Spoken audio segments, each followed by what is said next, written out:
80 emakume gara, garbintasun lanak egiten ditugunak IMQ-ren kliniketan, Zorrotzaurre eta Virgen Blanca.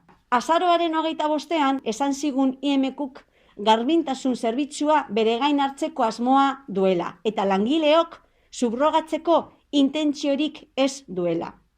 Ondorioz, dozenaka urtez lan egin ondoren kaleratu egin nahi gaituztela. Langile berriak aintzinatutasunik gabeak gure plus eta hobekuntzarik ordaindu behar ez zaienak merkeagoak baitira. Argi dago, merkantzia baino ez garela haientzat, egun batetik bestera bota daiteken merkantzia. Esan beharra dago IMQ taldeko akzioidunei 13 milioi euroren dibidendoak banatu zizkietela. Hau ez da lehenengo aldia Idoia Mendiaren sailak greba eskubidea goitik bera urratzen duena. Oraingoan ere sektore feminizatu batez ari gara garbintasuna.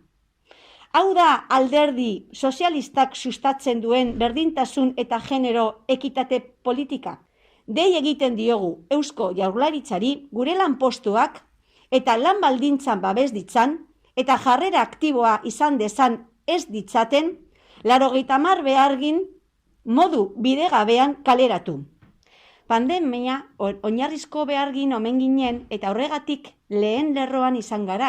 COVID-19 edaten hasi zenean beharrezko segurtasun neurririk ez bagenuen ere.